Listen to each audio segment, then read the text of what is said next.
Yeah, I red-eyed it in this morning. It was fun. I think I get to a lot of the same conclusions that Dan does, but in a different way. So I grew up in a small town called South River, New Jersey.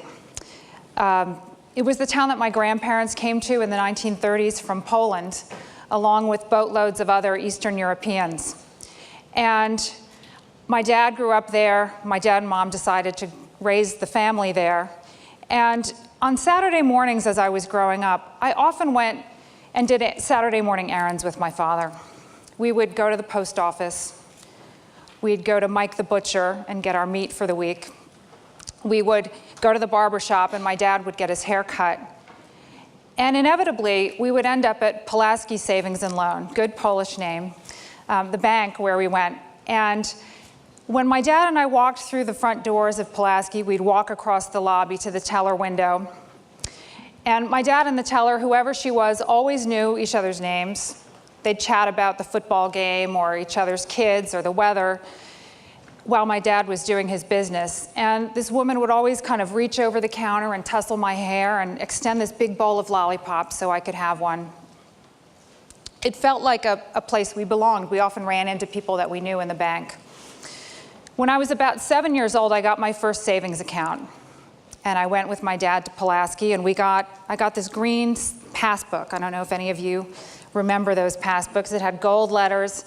And every time I had a birthday check from my grandparents or a little extra allowance money, we'd bring the passbook down there, and I'd deposit the money, and the teller would stamp it, and I'd see that tiny little amount of money grow and a little bit of interest grow. And it made me proud. It made me feel like I belonged. It was a place that the grown-ups that I knew went. Now, I still go to the bank on Saturday mornings, sometimes with my kids in Brooklyn. But for my kids, going to the bank means stopping by the nearest ATM to get some cash. On the rare occasions that I need a cashier's check or a money order, I don't know the other person on the other side of that window, and they don't know me. And for the most part, that's fine with me. I quite like being able to pay my bills at home in my pajamas on my laptop. But that doesn't work for everyone. And as we know, the banking industry has changed a lot. Dan talked about some of those changes. And we've been encouraged to move from visits to the teller window to the ATM, and now much more to online banking, using technology because it saves banks money. It's what they should do. But while all that's happening, there's a whole community of people, the unbanked and the underbanked, who don't necessarily like those changes and maybe never used banks. And this is the alternative financial services industry, the check cashers, the payday lenders, the pawn shops, which have been around for a really long time. Now, policymakers think this is a problem. They think that low-income people should go to banks, that banks are too that check cashers and payday lenders are too expensive. Well, if you read anything about these businesses, you'll hear the press call them abusive and predatory and sleazy and a whole other set of names I probably can't say here because it's being filmed. But I'm not convinced they're right. About 5 years ago, I had a guest speaker in one of my classes, a guy who ran a chain of check cashers in the South Bronx and Harlem. And although I had been writing some of these negative things about the industry, I left that session feeling like I wasn't sure what to believe about them. I'd been doing research in low-income communities for 20 years, and I thought, why is it that people would continue to go to these businesses? I knew that low-income people were not stupid, and I felt like I needed to understand it better. And so, 5 years after that first visit, I called up Joe Coleman, the president of Write Check, and I asked him if he would hire me as a teller.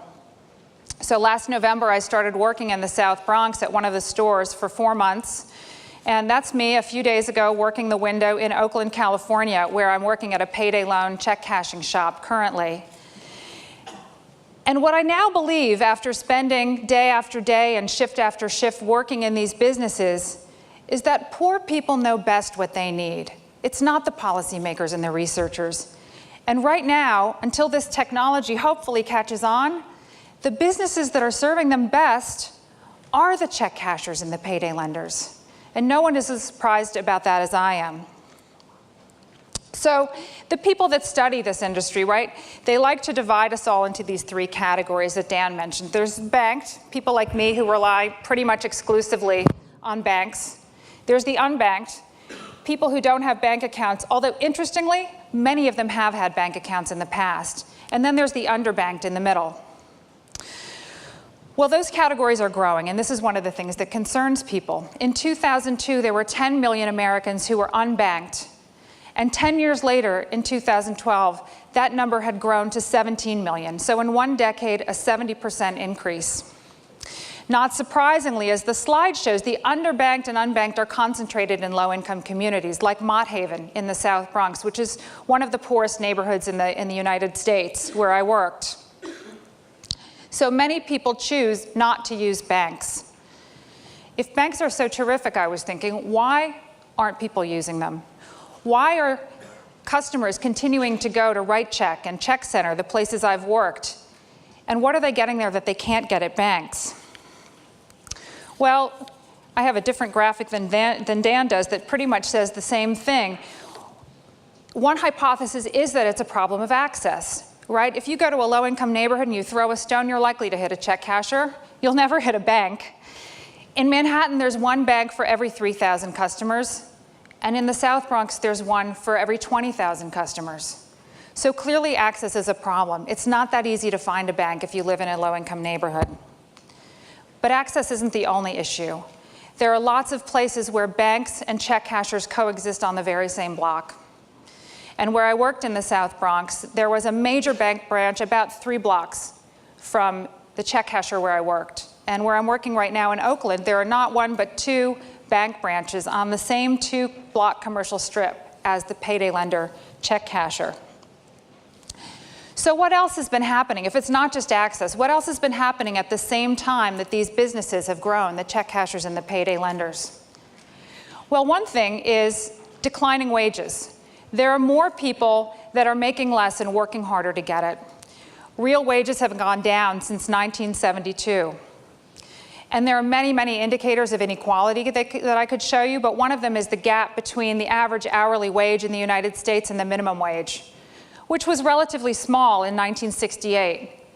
But by 2012, minimum wage workers were making only 1/3 of what average hourly workers were making. That's a big difference.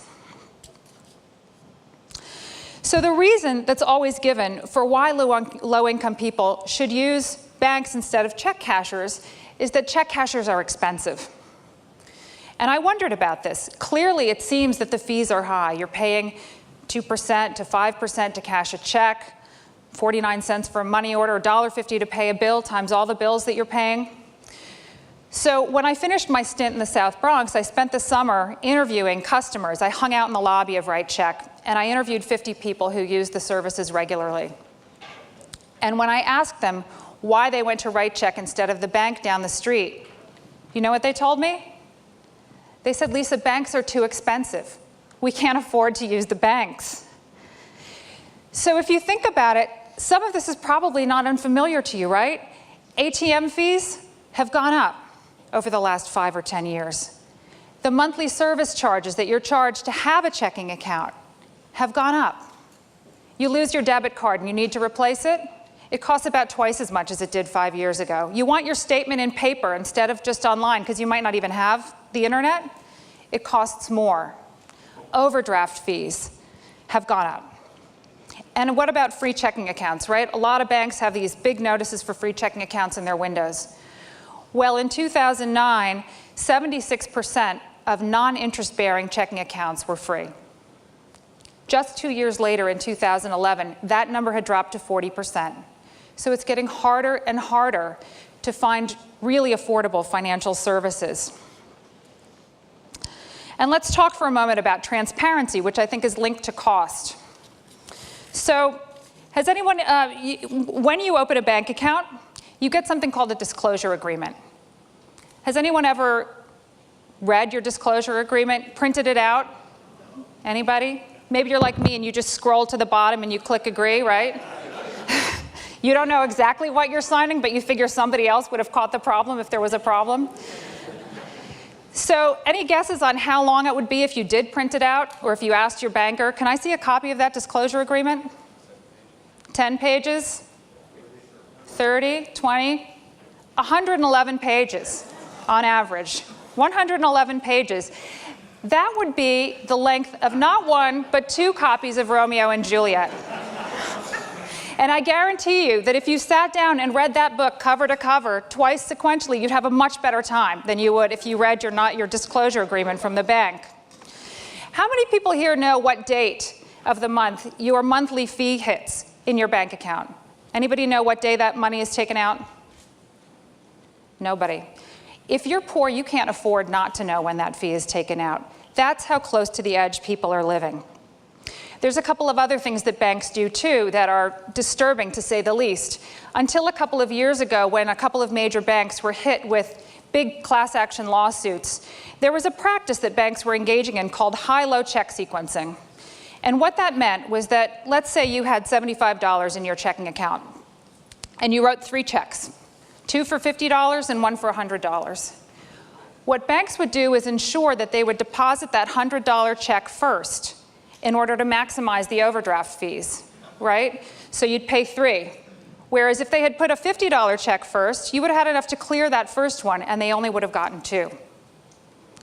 You may or may not know also that banks will take deposits into your account 5 days a week, Monday through Friday during banking hours, but they take money out of your account every day, 7 days a week. So you go to the bank on Friday afternoon after work, you put your check in the ATM or at the teller window. It's not going to show up in your account until Monday at the earliest, maybe longer if the check takes longer to clear. But if you go out on the weekend and you buy groceries or pick up some shoes for your kids or go to the movies, that money's coming out of your account immediately. And so it's very hard to predict when the fees are going to hit. And this is one of the things that really gets low-income people. They can't time it. And so they get hit with an inordinate amount of overdraft fees. What do you see when you walk into a bank lobby? It looks nice, right? There's lots of marble and glass. It's usually pretty clean.